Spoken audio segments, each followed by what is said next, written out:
How's it going, gentlemen? This is Scot McKay from 𝐥𝐢𝐤 Communications coming at you once again with another audio program. Today, my guest is named 𝐥𝐢𝐤 DiCaprio. He comes from Canada. He also goes by the name 𝐥𝐢𝐤.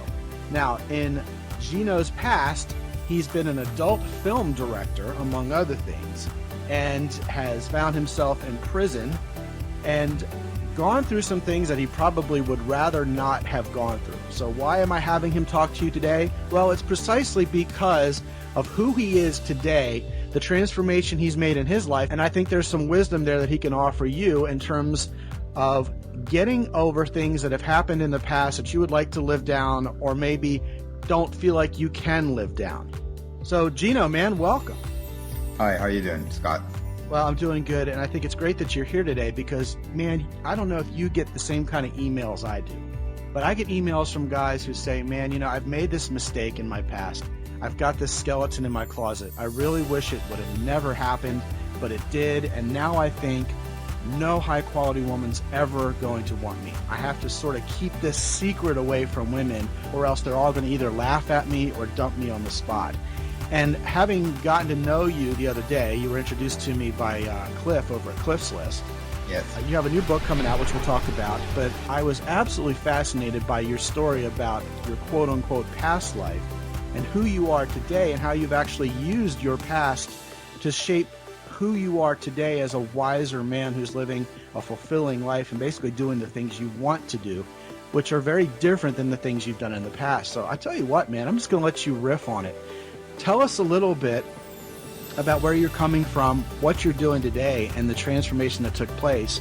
And I guess most of all, tell us about the mindset that a guy should have if he's got some things that he wishes would never have happened, that he's still trying to get some high-quality women in his life today. I know that's a lot, so if you want me to take it in pieces, that's fine. But I know also that you can talk about this in your sleep, so go for it. Okay, a little about my little background. As a lot of people actually didn't know me by my old name, which was 𝐥𝐢𝐤, which is this book really gears a lot in my old history, and I try to put a lot of my new philosophy as a 𝐥𝐢𝐤 DiCaprio, which is all.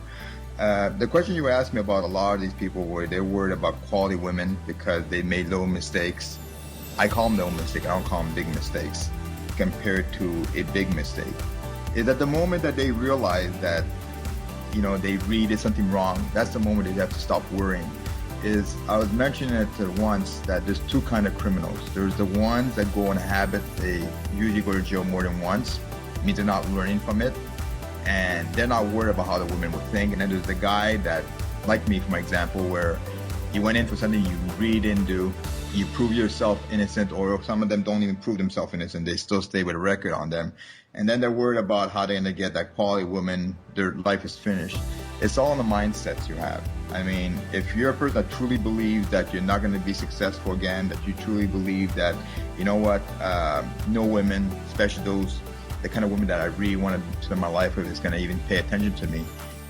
It's like, once you get yourself in a situation, a lot of companies don't want to hire you because even though you clean your record, everything's okay, they don't want to hire you because they look at you as a stain. I don't let that discourage me.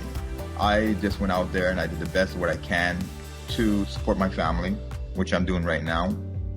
And I've also proven the theory that even though I had a bad past, and a lot of it was true, is that I can still catch women's attention by letting them know. We see what women like, I'm sorry if I'm skipping it, what women like is that a man that's honest, a man that's not afraid to say what he really, really feels. If a man goes up to a woman and tries to use that old pity, like feel sorry for me because I was in jail, you're right, she's not gonna have no interest in you. You have to really be sincere and that, you know what, you accept what happened, it's done, it's finished with, you're not gonna hide it from the woman, let her know it's a past, that's all it was, a past. A woman are not like men, they're really not as judgmental as a lot of men think. So in my opinion, I'm not going to say this is a maybe, I'm like 100% sure women are really willing to listen and are really willing to accept you, even the best of quality. Yeah, well, that's really amazing. I mean, you're talking about this whole idea of there being two different kinds of guys who go to prison, guys who are smart criminals, like you said, and guys who are kind of stupid criminals. Go ahead and comment on that some more. Okay, so going back to like what we were talking about before on the smart criminal and the one that's not so intelligent. It's being smart sometimes doesn't mean you have to really be a criminal. It just means that you're a person that learns to accept what's happened to you. Like when I was in prison, for example, I'm just gonna go a little off, which can also relate to women, is I dealt with a lot of inmates where I let them realize, listen, they need to take responsibility for their own action. Yes, there are things I've done in my past that were terrible, and maybe I should have spent some time in prison for those. But you know what? When I end up going, it had nothing to do with what was related to it. And I try to teach guys, listen, you gotta take full responsibility. Just like I'm taking full responsibility, even though I may be in this situation for something I did not do at all, which I was able to prove without any doubt whatsoever from the judge. But the point is, I look back at all the things that I did do wrong to people, even though maybe there is no loss to put me in prison, just things that I've done to really hurt people. I've learned to accept that responsibility. I said, you know what? I'm just getting back. I believe in what goes around comes around. I got back what I was supposed to get. And then when I went out back in the market, instead of worrying about how women are going to react towards me, just business, life in general, I didn't let that get in my way.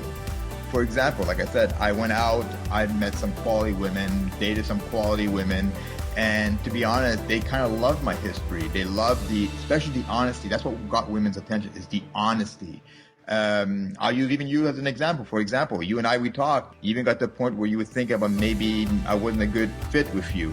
But then when more we talk, you realize that my honesty was what people want to hear. Sure. And that also got your attention. Absolutely. So that's what I use. I use that in everything, business, work, whatever. The more you are on it has to be sincere. Remember, we're not talking about just saying, I'm sorry, I forgive it, and then you expect me to be. We're talking about true, honest. You can feel it. It's ingrained in you. And the other person can actually feel that you're being real, that you're not a fake, you're not just acting, not just playing the game. It's like I was reading some articles on, which I'm not gonna lie to you, brought tears to my eye. I'm a very tough guy, so I don't want to repeat this again. But it's like I was reading this one article where it was written about me on ClickBank, where it was talking about how my book is the real thing. It's not like other people's work where people actually play games and try to complicate things instead of making things simple. So those are the kind of things that get to me, because not only with women, but with people in general. If I know I can help one person and make a difference in their life, not just in finding that right woman, but just life in general, you know, supporting the family, spending time with the family, and have that really love relationship together. You know what? That's all I care about. Yeah, absolutely, man. I mean, I was talking to you and I was like, man, this guy's on a completely different wavelength than what we're about here at 𝐥𝐢𝐤𝐞 Communications. And then I chatted with you some more and figured out, you know, what you've been up to compared to what you're doing now. And I really do love the story. I think it's amazing.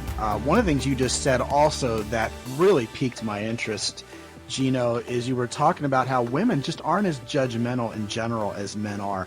And, you know, I think that's another thing that goes back to men thinking women think like we do at sometimes, and then us thinking they're a completely different species that we can't relate to at all at other times. It's kind of a weird dichotomy there, a weird paradox in terms of how we think about women. But I think it's absolutely true. You know, guys have this Madonna whore complex, you know. There's women who are sluts, and then there's women who are virgins, and you kind of screw some of them, and then you marry the others. And we sort of don't want to forgive women for having a sexual history, for example, or any kind of negative history, really, if they're going to be our sweet little princess who we walk down the aisle in a white dress. Whereas women really are a lot more compassionate with guys who have made mistakes. And, you know, some of you guys who are divorced and out there dating again thinking, man, I've just got so much baggage at this point that no woman's ever going to want me. Man, I tell you what, anytime you get past age 21, let alone age 41 or 51, stuff is going to have gone down, and women will forgive you for it. Comment some more about that, you know, because that's a huge point there. You know what? That is a very important point. It's like, I'm going to use a little example. Remember you were talking about just a minute ago, you were saying how, like, when guys, they know a girl's history, how it bothers them. That's different between women. It's like for a guy, if a guy knows a woman is stuck with 10 guys, it's usually 10 times, because girls will never tell you the truth, so you always add 10 times to it. Is guys, it kind of irks them. It kind of like, no matter how much they try to deal with it, it kind of bothers them the whole night, the whole week, whatever, and it can even ruin a relationship. A woman is different. If a woman knows that you slept with 1,000 women, it's like, for them that's a past, because the moment that they're in their life, they're in new, life starts all over, it's a new beginning, it's totally forgotten. Anything in the past is totally forgotten. That is what's the difference. A lot of guys don't understand. Yes, you do have the rare women like that are like guys, Just like you have the rare guys who are like women. I know guys like, for example, when I was young, and I'm not gonna lie to you, when I was young, I have to insult myself. I was a sleaze bucket. I mean, I was never faithful. I never trusted anybody. That's how much I've changed. I went from a person that trusted nobody to somebody that actually now trusts people. So that's the reason why I used to cheat. And I remember I met this one guy where he would not cheat on his woman whatsoever. I mean, there was no temptation. This guy has so much control of himself, and I respect him. I never judge him. I never look down on him. I just look at him and go, he's one of the rare types. There is a guy out there that actually is faithful. And I realize the same thing with women. There are some women are like guys, but the majority of them, honestly, the really good women out there, they're not gonna judge you. It's no matter what you've done in your past is your past. What they're gonna do, they're gonna do the homework on you. They are gonna do the homework. They're gonna try to see, is this guy for real or is this guy just playing the game? They're gonna do the homework on you. But the moment they see that you're sincere and you're real, the woman will be there for you. Because women have this, they need to, what's the word I'm looking for? They're very maternal. A lot of women are very maternal, where they feel they need to take care of you. They need to watch over you and make you into the kind of man they want to see you can become. Not what they want you to become, what you're able to become. Yeah, you know what goes along with that is the whole idea of women following a man's lead, which I harp on all the time. And, you know, the more judgmental we are towards women, the more freedom they're going to feel to be judgmental towards us. We're going to get that right back at us like a boomerang. A great example is like how guys always, you know, want a bisexual woman so they can have threesomes or something like that. And then when they get this bisexual woman, they start judging her for being bisexual, you know, even subtle ways, and that just isn't going to work. It isn't going to get them the results that they want. Yes, that's what I was mentioning also, that private conversation we have is some fences should be left fenced. I'm not going to lie to you. I've lived most of my fence. I'm not going to BS about it. And if I had to do it all over again, I mean, I wish I didn't, to be honest. I've lived so many fancies that guys would kill to have them, but you know, it's not really worth it. Honestly, sometimes fantasies just stay fantasies and leave it at that. It's like you just mentioned, some guys, they want to have the whole bisexual thing, then they have somebody there and then they can't handle it. You have to be emotionally ready. If you're going to go to that lead, you got to make sure. Or the other thing, here's another one, it's even worse, where they get what they want, but now they want it too often. So it's no longer a treat anymore. It becomes a regular thing, and that totally turns off the woman. The woman feels she's more pushed into it and pressured than doing it naturally and just letting it happen. Yeah.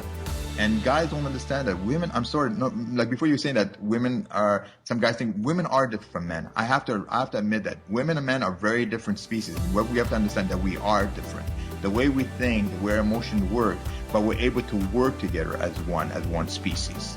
Yeah, absolutely. I think a lot of times also guys have this mental picture of what they want and they idealize it, so that when they get things like threesomes and whatever, they didn't realize how politically complicated it is, or how much jealousy they start feeling or she starts feeling, and all the baggage that goes along with it. So yeah, I mean, you know, sure guys, go and fulfill your fantasies, go nuts, but always have a clear head about it. And of course, you know, if there's anything there that happens that you regret, you're gonna have to put it behind you. That's it. You know, like, I mean, I know some friends of mine, very good friends of mine, where they've been swingers for over 20 years and they're happy, they're great. But that's because they talked about it for a long time. They didn't just jump over a night. And when they decided, they were talking about since they were in their 20s, and they only got involved in the lifestyle. I think they were in their 30s, so now they should be like close to their 60s. But they're happy. But that's because, there's no pressure, no rush, and I don't judge them. It's sure. Like, as long as we're working for it, doesn't mean it's gonna work for everybody. A lot of it, they try to rush into something they shouldn't jump into. Right. And there's a lot of social ramifications of being a swinger when you're dealing with other people, and you got to think through all of that stuff before you make those decisions. Oh, yeah. It's also a lot of emotion. You gotta understand. Yeah. You gotta be able to do your emotion. You'd be surprised. I'm not gonna say names because I shouldn't do this, but I've been like, when I used to be in that kind of lifestyle, is I met big name actors, actresses, politicians in that life field that you never would even guess. But they knew how to keep their life private.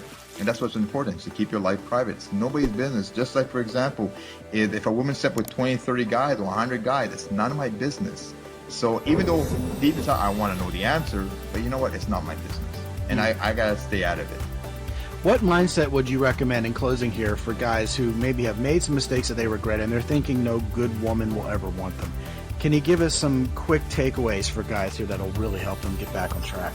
Yeah, number one, get rid of the negative. Get rid of that negative completely. Stop underrating yourself. You gotta believe that you're worth it. If you're a person that feels that way, then you're the kind of person I want around me. To be honest with my friend, because it means that you really learned a lesson, that you really accept the responsibility. So now don't start kicking yourself all the time.